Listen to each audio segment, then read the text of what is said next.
Hi all, ಇದು Saturday morning vlog. ಇವತ್ತು ಕಲ್ಲಂಗಡಿ, ಪುದೀನ, ಮೆಣಸು, ನಿಂಬೆಹಣ್ಣನ್ನು ಬಳಸ್ಕೊಂಡು ಒಂದು ಜ್ಯೂಸ್ ಮಾಡ್ಕೊಳ್ತಾ ಇದ್ದೀನಿ. ಹಾಗೆ ಇವತ್ತಿನ ತಿಂಡಿಗೆ ಮೆಂತ್ಯ ಸೊಪ್ಪನ್ನ ಫ್ರೈ ಮಾಡಿಕೊಂಡು ಚಪಾತಿ ಹಿಟ್ಟಿಗೆ ಮಿಕ್ಸ್ ಮಾಡಿ ಚಪಾತಿ ಥರ ಮಾಡ್ಕೊಂಡಿದ್ದೆ.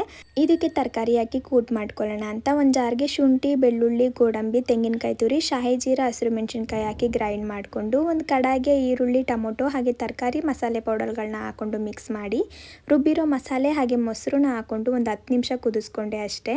ಇವತ್ತು ನನ್ನ ಕಸಿನ್ ಸಿಸ್ಟರ್ ಕೂಡ ಮನೆಗೆ ಬರ್ತಿದ್ರು. ಸ್ಯಾಟರ್ಡೆ ಆಗಿರೋದ್ರಿಂದ ನಾನ್ ವೆಜ್ ಏನು ಮಾಡೋಕ್ಕಾಗಲ್ಲ ಅಂತ ಹೇಳಿ ಪನ್ನೀರ್ ಟಿಕ್ಕಾ ಮಾಡ್ಕೊತಾ ಇದ್ದೀನಿ. ಒಂದು ಬೌಲ್ಗೆ ಮೊಸರು, ಧನಿಯಾ ಪುಡಿ, ಜೀರಿಗೆ ಪುಡಿ, ಮೆಣಸು, ಮೆಣಸಿನ ಕಾಳು, ಗರಂ ಮಸಾಲ, ನಿಂಬೆಹಣ್ಣು, ಕಡಲೆ ಹಿಟ್ಟು, ಕಸೂರಿ ಮೇಥಿ ಹಾಗೆ ಉಪ್ಪನ್ನ ಹಾಕ್ಕೊಂಡು ಮಿಕ್ಸ್ ಮಾಡಿಕೊಂಡೆ. ಈ ಮಸಾಲೆಗೆ ಕ್ಯಾಪ್ಸಿಕಮ್, ಆನಿಯನ್, ಪನ್ನೀರ್ನ ಕಟ್ ಮಾಡಿ ಹಾಕ್ಕೊಂಡು ಮ್ಯಾರಿನೇಟ್ ಮಾಡಿ ಒಂದು 1/2 ಅವರ್ ಎತ್ತಿಟ್ಟಿದ್ದೆ. ತವಾಗೆ ಸ್ವಲ್ಪ ಎಣ್ಣೆ ಹಾಕಿ ಎರಡೂ ಕಡೆ ಒಂದು 10 ನಿಮಿಷ ಫ್ರೈ ಮಾಡಿಕೊಂಡೆ ಅಷ್ಟೇ. ಬೇಗನೆ ಆಗೋಗ್ಬಿಡುತ್ತೆ.